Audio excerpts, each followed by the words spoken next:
Dorothy had spent 47 years building a life that meant something. She had raised her daughter Sarah in a beautiful colonial house in Fairfield, Connecticut, the kind of home with white shutters and a wraparound porch where neighbors waved, and Christmas lights turned the street into something magical every December. Her husband Thomas had passed away 5 years ago, leaving her alone in that big house, but she had never truly felt lonely because Sarah had promised to be there for her. And she had been there, along with her husband Robert and their 2 children, Emily and James. They had moved in 3 years ago when Robert lost his job, just temporarily, they said, just until they got back on their feet. Dorothy had opened her doors without hesitation because that was what mothers did. That was what family meant. But on the evening of December 23rd, as Dorothy stood in her kitchen preparing the turkey brine and humming along to Bing Crosby on the radio, Sarah had walked in with a brightness in her eyes that Dorothy would later recognize as the cruelty of someone who had already made peace with abandoning her. Sarah had announced almost cheerfully that the family would be spending Christmas in the Bahamas. A last-minute deal, she said, too good to pass up. The words hung in the air like shattered glass, and Dorothy felt her hands freeze over the mixing bowl, her heart sinking into a cold, silent place she had never known existed. I am so glad you are here. If you are watching this video, please like and subscribe to the channel and tell me in the comments where you are listening to my story from. I want to know how far it has reached. Dorothy had spent the last 3 years sacrificing everything for them. She had paid off Robert's credit card debt, over $35,000, without a single complaint.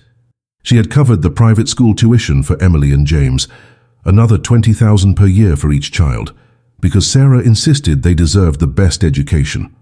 She had stocked the refrigerator, paid the utility bills, covered the car insurance, and even slipped Sarah cash whenever she mentioned needing a new outfit or a spa day to relax from the stress of, well, Dorothy was never quite sure what Sarah was stressed about since she did not work. Dorothy had done all of this with a smile, with love, with the unshakable belief that family came first and that her daughter appreciated the sacrifices even if she never said it out loud. But as Sarah stood there in the kitchen, scrolling through her phone and showing Dorothy pictures of the turquoise ocean and white sand beaches where they would be staying, the truth became painfully, devastatingly clear. Dorothy was not family. She was a bank account. She was free housing. She was a convenience. The night of Christmas Eve, Dorothy sat alone in the living room she had decorated by herself. The tree sparkled with lights she had strung, ornaments she had carefully hung, and presents she had wrapped for grandchildren who were not there to open them. The house was silent except for the ticking of the grandfather clock in the hallway, each second a reminder that she had been left behind like an old piece of furniture no one wanted anymore. She looked at her phone and saw the photos Sarah had posted on social media. There they were, all 4 of them, grinning on a beach at sunset, cocktails in hand, not a trace of guilt or sadness on their faces. Emily and James were building sandcastles. Robert had his arm around Sarah. The caption read, "Best Christmas ever, blessed and grateful." Dorothy stared at that word, grateful, and something inside her cracked open, not with sadness, but with a cold, crystalline clarity she had never felt before.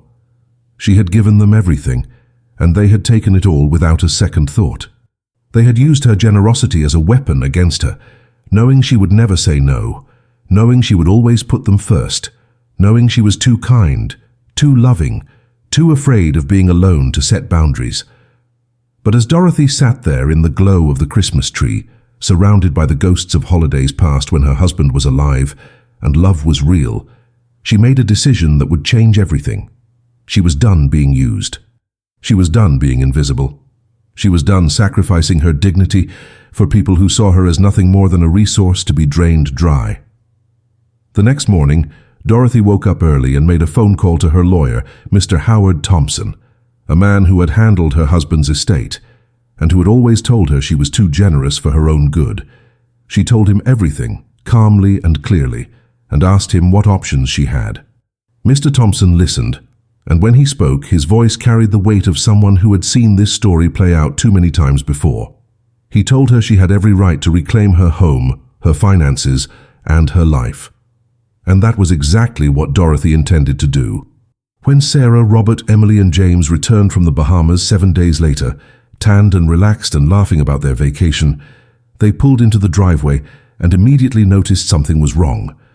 The front door had a new lock, shiny and silver, and taped to it was an envelope with Sarah's name written in Dorothy's careful handwriting.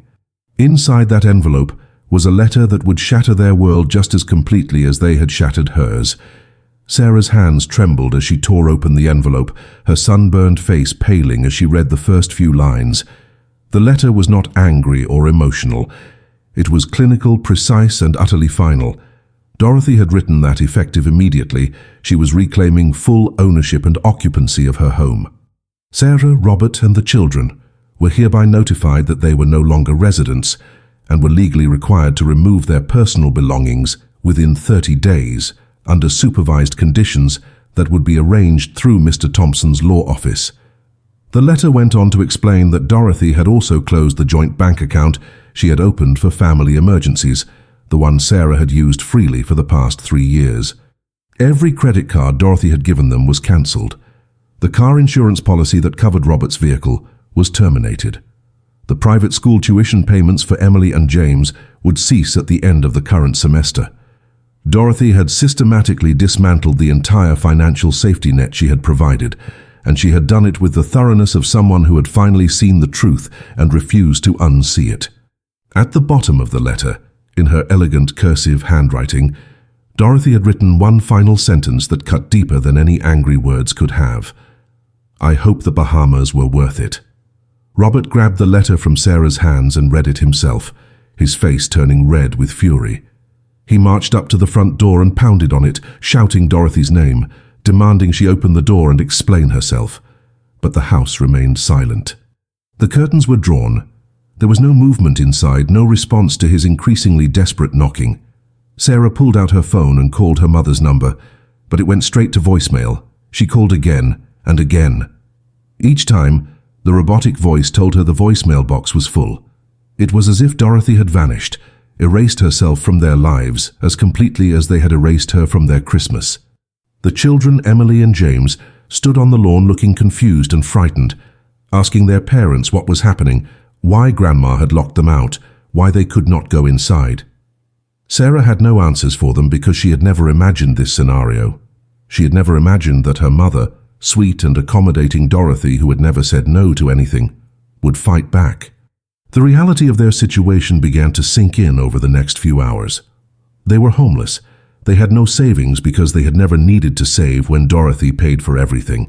The vacation to the Bahamas had been charged to one of Dorothy's credit cards, a card that was now cancelled, meaning the bill would come due and they would have no way to pay it. Robert's car insurance had lapsed, which meant he could not legally drive. Sarah had no job, no income, no skills that had been kept current because she had spent the last 3 years being a stay-at-home mother funded entirely by her own mother's generosity. They had built their entire life on the foundation of Dorothy's kindness, and now that foundation had been ripped out from under them in a single devastating move. Sarah tried calling relatives, friends, anyone who might take them in temporarily, but everyone had excuses. Her cousin in Boston said his apartment was too small. Her old college roommate said she was renovating and had no space. One by one, the people she thought she could count on turned her away, and Sarah began to understand how Dorothy must have felt that Christmas Eve, alone and forgotten, reaching out into the darkness and finding no one there. The irony was not lost on her, but it brought no comfort, only a growing sense of panic as the sun began to set and they still had nowhere to go. They ended up checking into a cheap motel on the edge of town, the kind of place with flickering neon signs and stained carpets, using the last available credit on Robert's personal card. As they sat in the cramped room with its musty smell and broken air conditioning, the children crying because they wanted to go home, Sarah finally allowed herself to feel the full weight of what they had done. They had abandoned Dorothy on Christmas, the woman who had given them everything, and they had done it without a shred of guilt or gratitude. And now, Dorothy had shown them exactly what life looked like without her, and it was a hell of their own making. The next morning, Sarah sat in the motel room while Robert drove the children to school, using the last few days of valid insurance he had before the policy officially lapsed. She stared at her phone, scrolling through the photos from their Bahamas trip. Images that had seemed so joyful just days ago, but now felt like evidence of her own cruelty. There she was, smiling on the beach, while her mother sat alone in an empty house. There were the children laughing in the surf while their grandmother wrapped presents they would never open. There was Robert, raising a cocktail to the camera, completely oblivious to the pain they were causing. Sarah felt sick looking at those pictures, but she could not delete them, because they were the last remnants of a life that no longer existed, a life where everything was easy because someone else was paying for it. She tried calling Dorothy again, and again it went to voicemail. She sent text messages pleading and apologetic, but they showed as delivered and never read. It was as if her mother had built a wall between them, and Sarah had no tools to break through it. What Sarah did not know was that Dorothy was very much aware of every call, every text, every desperate attempt at contact. She was staying at her best friend Linda's house, a cozy cottage just 20 minutes away, and she had deliberately silenced her phone because she knew that if she heard Sarah's voice, if she read those messages, her resolve might weaken. Linda had been Dorothy's friend for over 30 years, and she had watched the situation unfold with increasing anger over the past 3 years. She had told Dorothy repeatedly that Sarah was taking advantage of her, that Robert was a leech, that the children were being raised to see their grandmother as an ATM machine rather than a person. But Dorothy had always defended them, making excuses, insisting that family meant sacrifice and that her daughter would come around eventually. It had taken the cruelty of that Christmas abandonment to finally open Dorothy's eyes, and Linda had been there to catch her when she fell apart that Christmas Eve, sobbing on the phone about how worthless she felt. Linda had driven over immediately, helped Dorothy pack a bag, and then made calls to Mr. Thompson on Dorothy's behalf to set everything in motion. This was not just Dorothy's fight anymore. It was a fight for her dignity, her self-worth, and her future. Mr. Thompson had worked quickly and efficiently. He had prepared eviction notices, closed accounts, cancelled policies, and ensured that every legal step was airtight and beyond challenge. He had also suggested something that Dorothy initially resisted, but eventually agreed to: changing her will. The previous version had left everything to Sarah, the house, the savings, the investments, all of it. But Mr. Thompson had gently pointed out that if Dorothy passed away tomorrow, Sarah would inherit everything and would have learned nothing from this experience.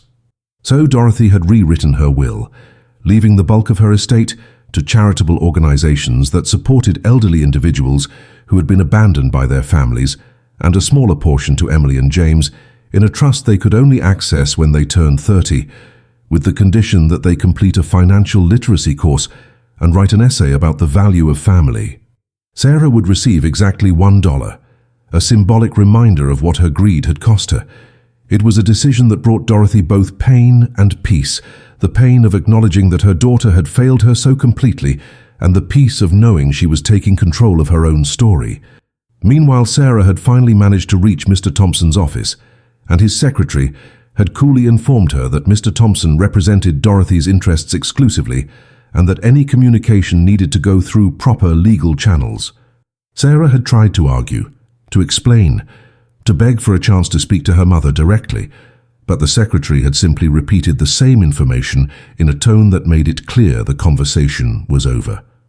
Sarah hung up feeling more desperate than ever, because she was beginning to understand that this was not a temporary punishment or a scare tactic. This was permanent. Her mother had not just locked her out of the house. She had locked her out of her life. Robert came back to the motel room that afternoon with news that made everything worse. The school had called him in for a meeting and informed him that since the tuition payments had stopped, Emily and James would need to be withdrawn at the end of the semester unless the family could provide proof of payment for the next term. The amount due was $20,000 per child, $40,000 total, and they had less than 2 weeks to come up with it, or the children would lose their spots at the prestigious academy they had attended for the past 2 years. Robert had tried to negotiate, tried to explain their situation, but the school's business office had been unsympathetic. Tuition was tuition, and without it, there was no enrollment. Simple as that.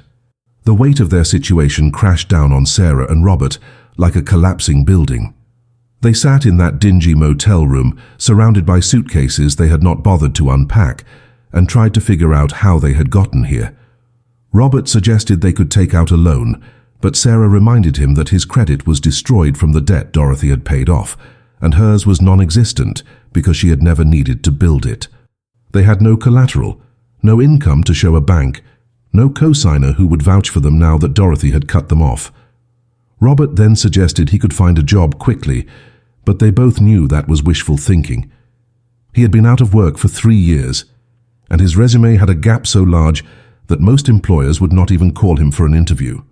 Sarah considered going back to work herself, but she had not held a job since before Emily was born, over 12 years ago, and her degree in art history was not exactly opening doors in the current job market.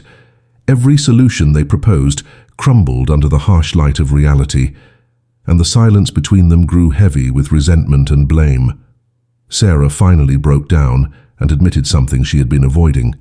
She told Robert that she had always known they were taking advantage of Dorothy, but she had convinced herself it was okay because her mother seemed happy to help.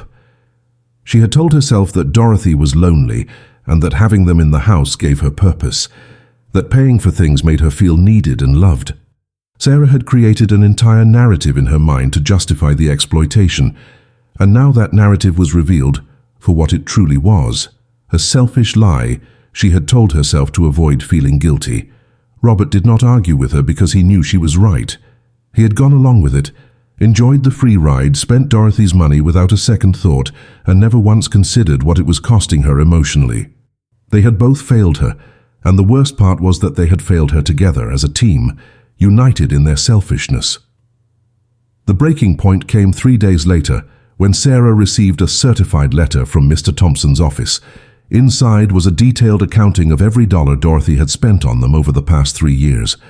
The list was staggering: $35,000 in credit card debt, $120,000 in school tuition, $18,000 in car insurance, $22,000 in groceries and household expenses, $15,000 in miscellaneous cash gifts and emergency funds. The total came to over $210,000. At the bottom of the page, Mr. Thompson had included a note explaining that while Dorothy was not seeking repayment, she wanted Sarah to see, in black and white, exactly what her generosity had cost her. The letter went on to say that Dorothy had asked him to convey one message, that she had spent 3 years giving them everything, and they had given her nothing in return, not even the basic decency of spending Christmas with her. The words were a knife to Sarah's heart, because they were undeniably true. Sarah showed the letter to Robert, and for the first time since this nightmare began, she saw fear in his eyes. Real fear, not the fear of being inconvenienced or uncomfortable, but the fear of a man who realized he had destroyed something precious and irreplaceable. He asked Sarah what they were going to do, and she had no answer because there was nothing they could do. They could not repay the money. They could not undo the abandonment. They could not force Dorothy to forgive them. They were trapped in the consequences of their own actions, and those consequences were suffocating. That evening, as Sarah lay in the motel bed listening to the distant sound of traffic and the hum of the broken air conditioner, she thought about her mother sitting alone on Christmas Eve. She thought about the tree Dorothy had decorated, the presents she had wrapped, the dinner she had prepared for a family that did not show up. Sarah thought about the years of unconditional love and support, and how she had repaid that love with cruelty and neglect. She thought about how her mother must have felt seeing those vacation photos, knowing she had been left behind like she did not matter. And for the first time in her adult life, Sarah understood what it meant to truly regret something.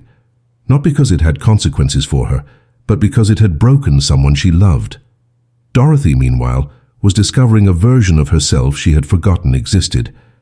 At Linda's house, she woke up each morning without the weight of other people's expectations pressing down on her chest. She did not have to worry about what Sarah needed or what Robert wanted, or whether the children had eaten breakfast. She could drink her coffee slowly, read the newspaper without interruption, and make decisions based solely on what she wanted.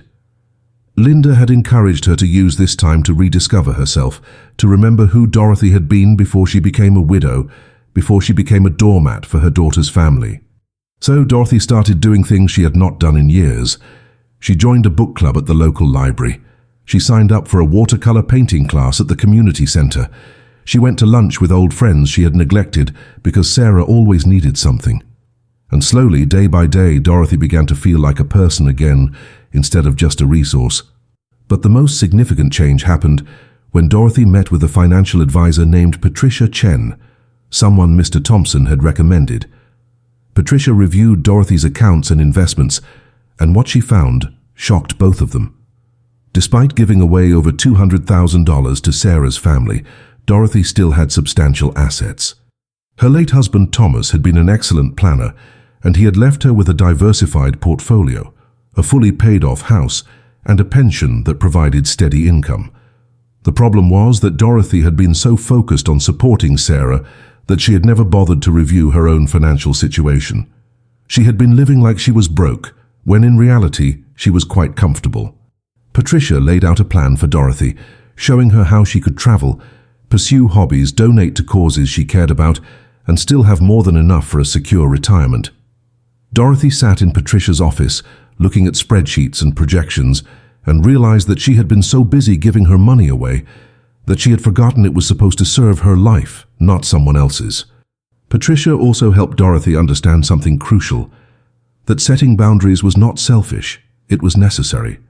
She explained that people like Sarah, who had grown accustomed to taking without giving, would never stop unless forced to. They would drain every resource, cross every line, and then act surprised when the well finally ran dry. Patricia told Dorothy about her own mother, who had enabled her brother for decades, until he was a middle-aged man with no job, no skills, and no sense of responsibility. It was only when her mother cut him off completely that he was forced to grow up and build his own life. It had been painful, Patricia said, but it had been necessary. And hearing that story from someone who understood, Dorothy felt less guilty about what she had done. She began to see her actions not as cruel, but as the loving thing a mother does when her child refuses to mature. Back at the motel, Sarah had finally swallowed her pride and called her old boss from 12 years ago, a woman named Margaret, who ran a small marketing firm. Sarah begged for any job, anything at all, even entry-level work. Margaret had been kind but realistic.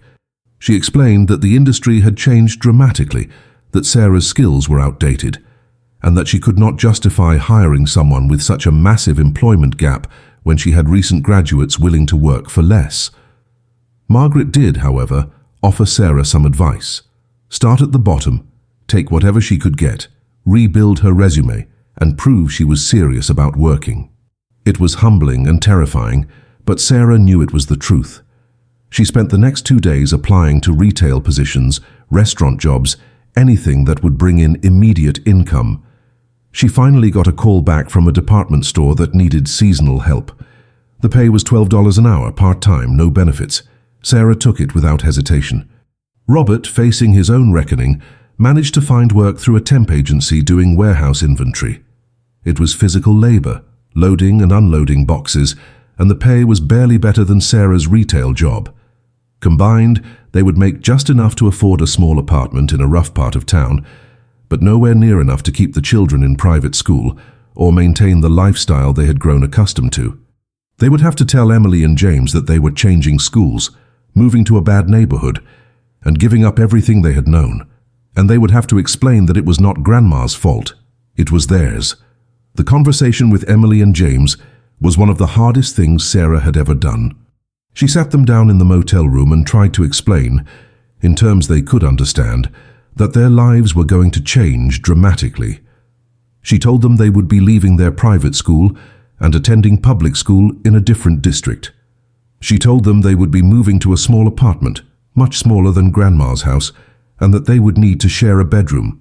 She told them there would be no more expensive birthday parties, no more designer clothes, no more vacation trips. Emily, who was 12 and old enough to grasp the severity of the situation, started crying immediately.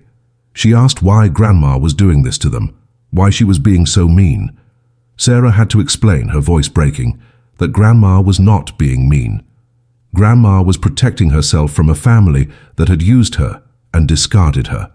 Sarah admitted to her daughter, perhaps for the first time with complete honesty, that they had been wrong, They had taken advantage of someone who loved them, and now they were facing the natural consequences of that betrayal. James, who was only 9, did not fully understand the financial aspects, but he understood that something terrible had happened. He asked if he would ever see Grandma Dorothy again, if she still loved him, if she was mad at him too.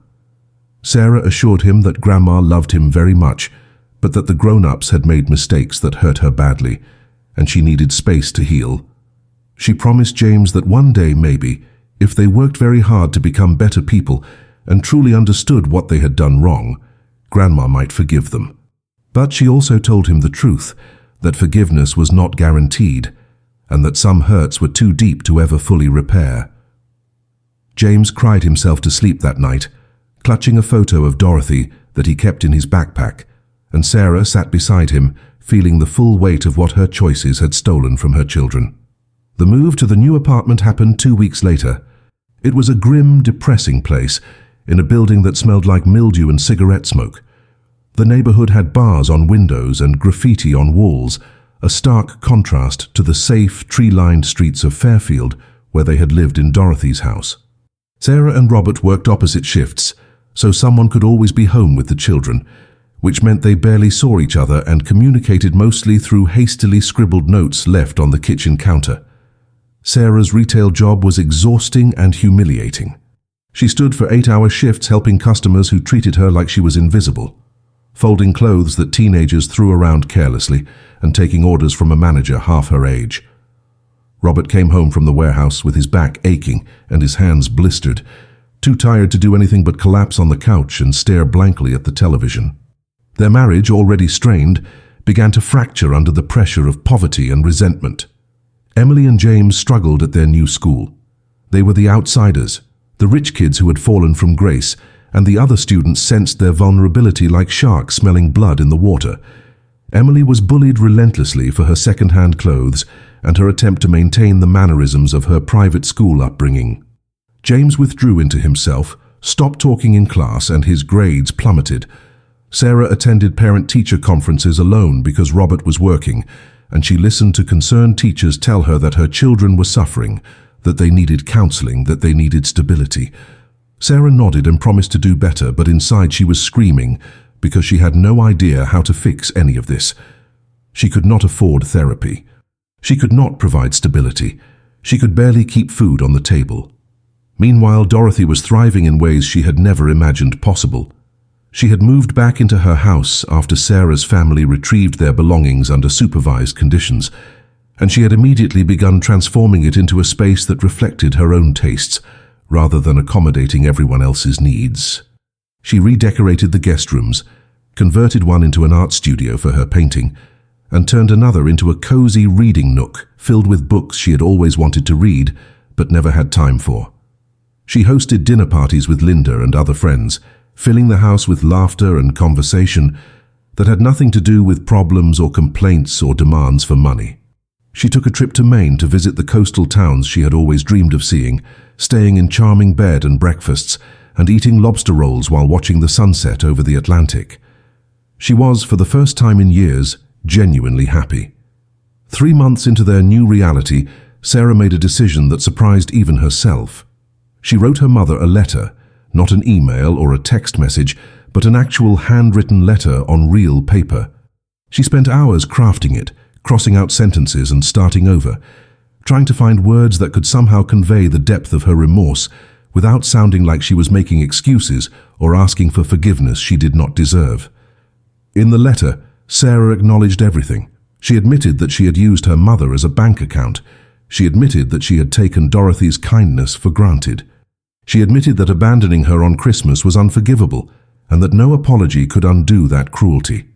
Sarah wrote about how her children were suffering, how her marriage was falling apart, how she worked a humiliating job and lived in a terrible apartment. But she made it clear that she was not sharing these details to gain sympathy or to manipulate Dorothy into helping them again. She was sharing them because her mother deserved to know that there were consequences, real and painful consequences, and that Sarah was finally understanding the value of what she had lost. At the end of the letter, Sarah wrote only one request, that Dorothy would someday allow Emily and James to know their grandmother again, not for financial support, but simply for the relationship itself. She sealed the letter, mailed it to Dorothy's address, and waited with no expectation of a response. Dorothy received the letter on a Tuesday afternoon. She stood in her foyer, holding the envelope and recognizing Sarah's handwriting immediately. Her first instinct was to throw it away unopened, to protect herself from whatever manipulation or guilt trip it might contain. But Linda, who happened to be visiting that day, encouraged her to read it. Linda pointed out that Dorothy would always wonder what it said if she did not, and that wondering would give Sarah power over her thoughts. So Dorothy opened it, sat down in her favorite armchair by the window, and read every word. She read it twice, actually, and then sat in silence for a long time, processing the emotions that swirled inside her. She felt vindicated that Sarah finally understood what she had done. She felt sad that her grandchildren were suffering for their parents' mistakes. She felt angry that it had taken financial ruin for Sarah to develop empathy. But most of all, she felt tired. Tired of being the emotional center of other people's dramas. Tired of carrying burdens that were not hers to carry.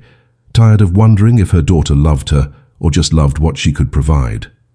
Dorothy did not respond to the letter immediately. She needed time to think, to consult with Linda and Mr. Thompson, to figure out what kind of relationship, if any, she wanted with Sarah going forward.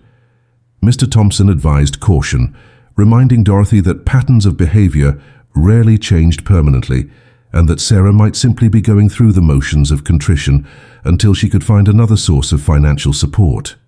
Linda was more optimistic, suggesting that hitting rock bottom sometimes did change people, and that Sarah's suffering might be the catalyst for genuine growth. Dorothy appreciated both perspectives, but ultimately she knew the decision had to be hers alone. She decided to write back, but her letter would not offer reconciliation or forgiveness. Instead, it would offer truth. In her response, Dorothy wrote that she acknowledged Sarah's apology and believed it was sincere. She wrote that she understood Sarah and Robert were struggling and that she took no pleasure in their suffering.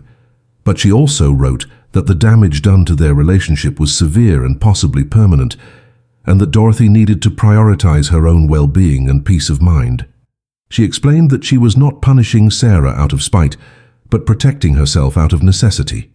Dorothy made it clear that she was not interested in resuming any kind of financial support or caretaking role, and that Sarah needed to build her own life without expecting Dorothy to be her safety net. However, Dorothy did agree to one thing. She would be willing to see Emily and James, but only under specific conditions. The visits would happen at Dorothy's house, at times convenient for Dorothy, and Sarah and Robert would not be present. The children would need to understand that Grandma loved them, but that the relationship with their parents was separate and complicated. If Sarah could accept these terms without argument or manipulation, then perhaps a small door could open. But it would be a door Dorothy controlled, and she would close it again the moment anyone tried to take advantage of her kindness. Sarah received Dorothy's response 2 weeks later and cried as she read it. The terms were harsh, but they were fair, and Sarah knew she had no right to ask for anything more. She agreed immediately without negotiation, and the first visit was scheduled for the following Saturday. Dorothy would see Emily and James for 2 hours in the afternoon, and Sarah would drop them off and pick them up without coming inside or attempting to speak to her mother. It was a small opening, fragile and conditional, but it was more than Sarah had dared to hope for. The morning of that first visit, Sarah helped Emily and James get ready with a nervousness that felt like the first day of school. She reminded them to be polite, to listen to Grandma, to not ask her for anything or mention how hard things were at home. Emily, who had matured considerably over the past few months, promised she would just be happy to see Grandma Dorothy again. James, ever the optimistic child, asked if Grandma would make her famous chocolate chip cookies, and Sarah told him maybe, but not to expect anything. She drove them to the house that had once been their home, that beautiful colonial with the white shutters and wraparound porch, and her heart ached with the memory of easier times that would never return. Dorothy opened the door when Emily and James arrived, and the children stood on the porch for a moment, uncertain and nervous, before she smiled and invited them inside. The house looked different than they remembered.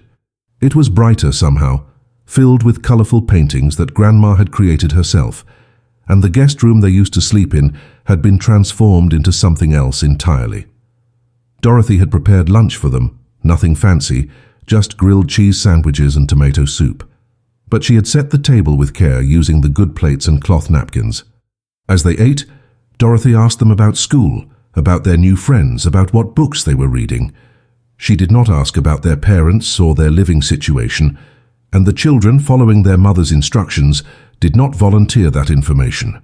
It was a careful dance, everyone avoiding the painful topics, focusing instead on the simple pleasure of being together again. After lunch, Dorothy brought out a board game and they spent the afternoon playing and laughing, and for a few hours it almost felt like old times, except it was not old times, and everyone in that room knew it. When the 2 hours were up and Sarah's car pulled into the driveway, Emily hugged her grandmother tightly and whispered an apology for everything that had happened. Dorothy held her granddaughter close and told her that none of this was her fault, that children should never have to apologize for their parents' mistakes. She told Emily that she loved her and always would, no matter what happened between the adults. James hugged Dorothy too, and she kissed the top of his head and promised they could do this again soon if everyone followed the rules. The children walked out to the car, and Dorothy stood in the doorway watching them leave. Sarah looked up from the driver's seat and their eyes met for just a moment. Sarah's face was full of longing and regret, and Dorothy's was carefully neutral, revealing nothing. Then Sarah drove away and Dorothy closed the door and leaned against it, feeling the weight of complicated emotions she could not fully name. The visits continued every other Saturday, and they became a small bright spot in Emily and James's otherwise difficult lives.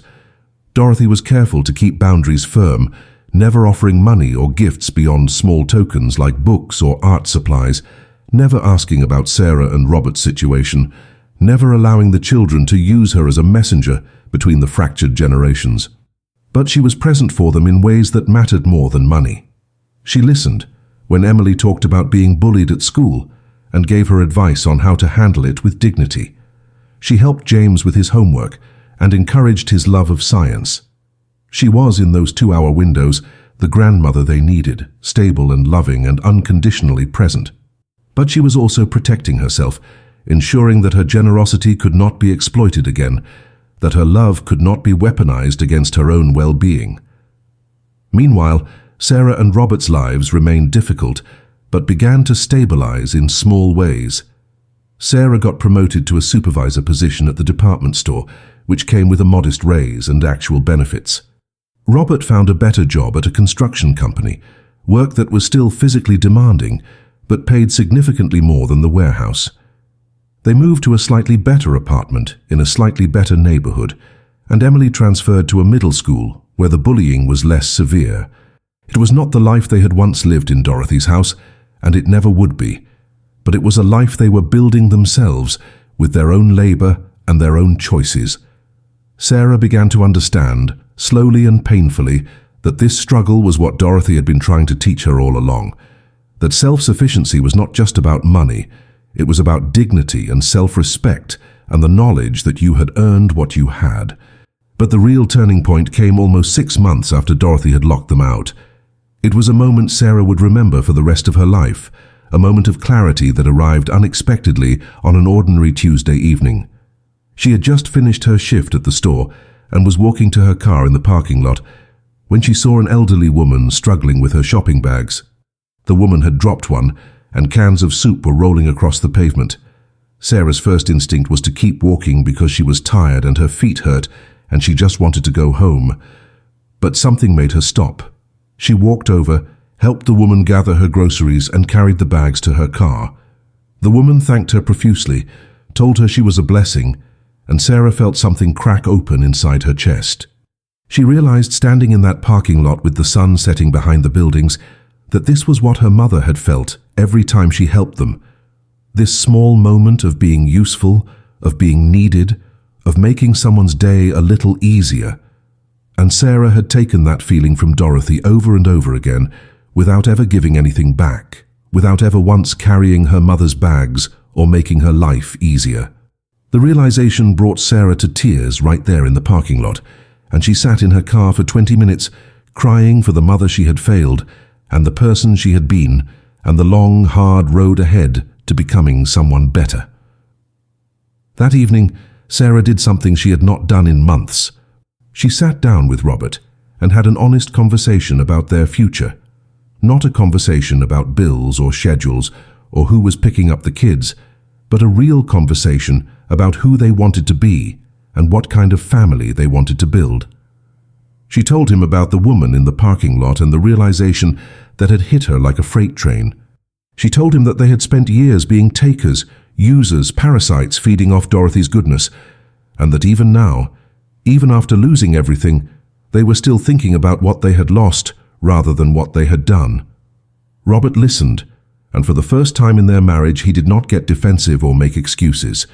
He admitted that he had been a failure as a husband and a son-in-law, that he had let Dorothy support him because it was easier than facing his own inadequacies, that he had convinced himself he deserved her help because the world had been unfair to him.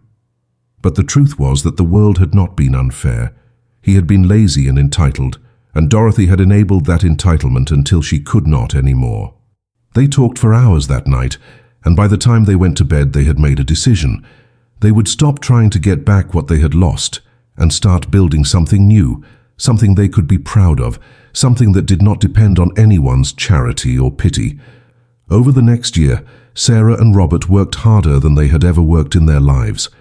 Sarah went back to school at night, taking online courses in digital marketing to update her skills, studying at the kitchen table after the kids went to bed, surviving on coffee and determination. Robert took on overtime shifts and saved every extra dollar, and when he had enough, he enrolled in a certification program for project management. They stopped eating out, stopped buying anything that was not absolutely necessary, and slowly, painfully, they began to dig themselves out of the hole they had created. Emily and James watched their parents transform before their eyes, and though the kids did not have the words to articulate it, they understood that something fundamental had changed. Their parents were no longer waiting to be rescued, they were rescuing themselves. Dorothy watched this transformation from a distance, receiving updates through Emily and James during their visits, and she felt a complicated mix of emotions. Part of her was proud that Sarah and Robert were finally taking responsibility for their lives.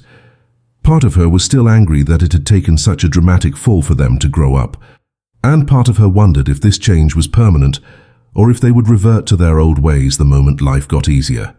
She shared these thoughts with Linda one afternoon over tea, and Linda asked her a simple question. Did it matter? Did Sarah and Robert's growth have to benefit Dorothy for it to be real? Could Dorothy be happy for them while still maintaining her boundaries? The questions made Dorothy pause because she realized she had been so focused on protecting herself from being used again that she had not considered the possibility that Sarah might genuine. Easily change without expecting to be rewarded for it. The true test came on Dorothy's 73rd birthday.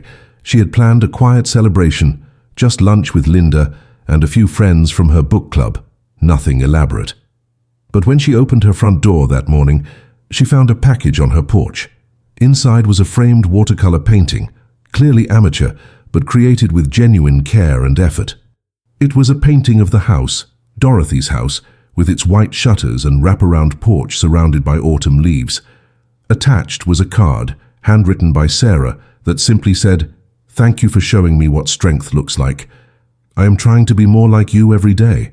There was no request for forgiveness, no plea to restore the relationship, no hint of manipulation. Just acknowledgement and gratitude. Dorothy stood there holding the painting and the card, and she felt something shift inside her. Not forgiveness exactly, but perhaps the beginning of it. The possibility that one day the wound might heal enough for them to find a new kind of relationship, built on mutual respect rather than dependence. She hung the painting in her hallway, not in a prominent place, but not hidden away either.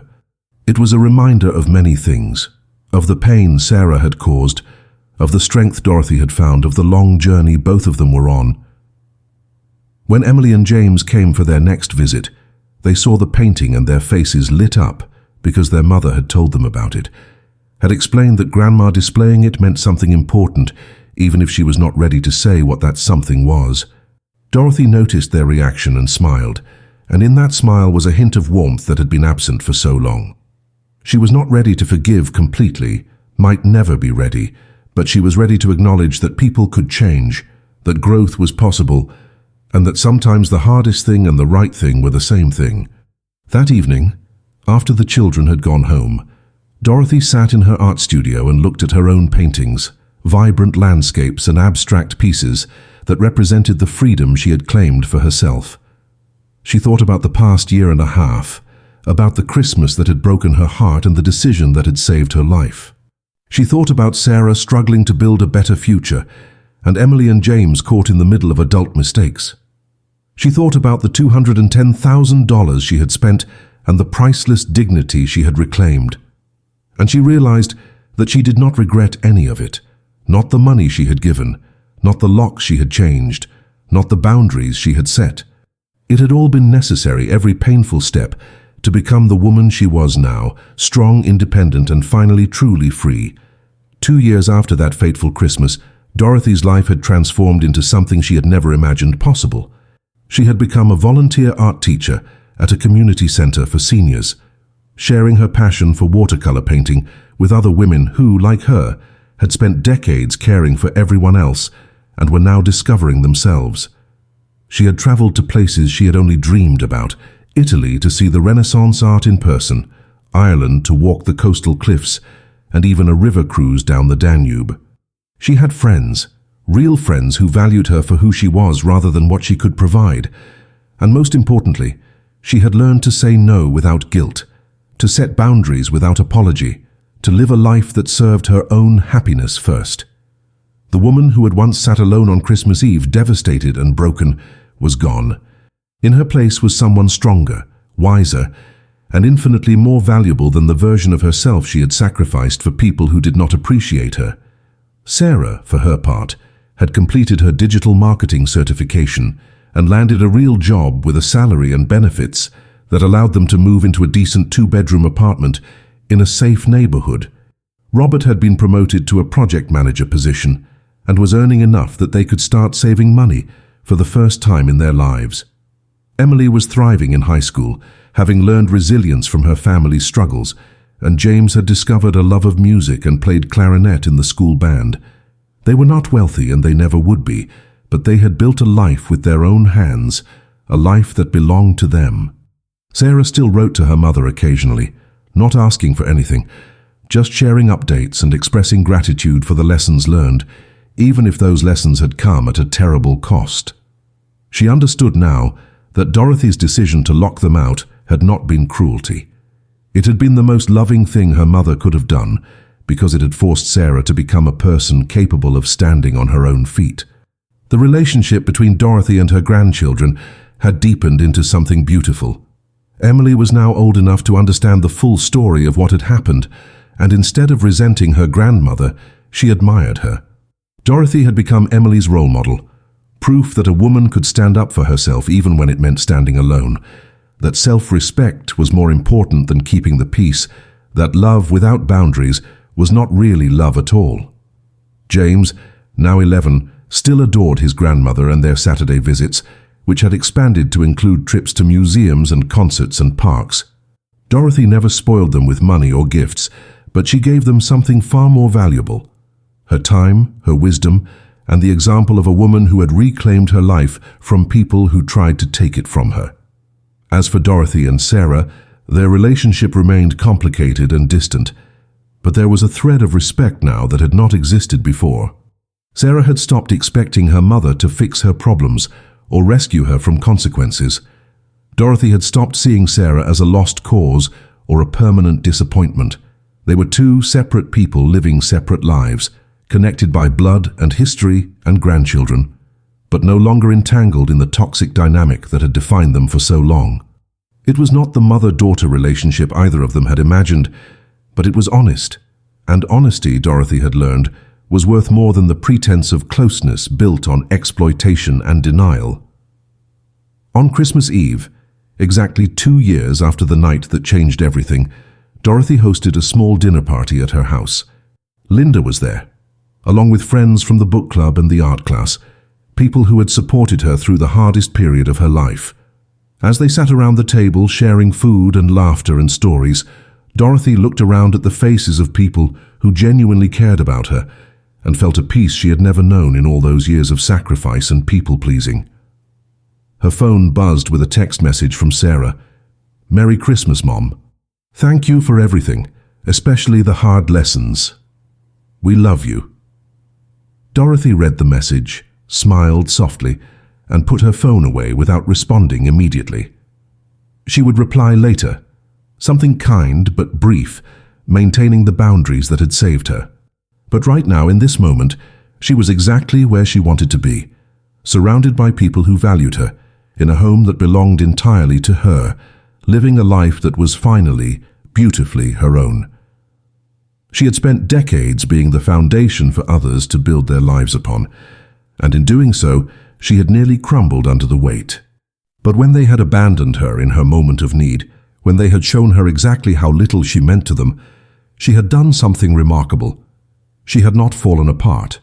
She had rebuilt herself, stronger and better than before, and in the process she had taught everyone around her the most important lesson of all, that true strength comes not from how much you can give to others, but from knowing when to stop giving and start protecting the most important person in your life, which is yourself. Dorothy raised her glass to toast her friends, and as they clinked glasses and wished each other joy and health, she felt something she had not felt in years: complete and absolute freedom. The locks had been changed, yes, but not just on the doors of her house. She had changed the locks on her heart, her wallet, and her sense of self-worth, and no one would ever take advantage of her generosity again. This was her story, her victory and her new beginning, and it was worth every painful step it had taken to get here.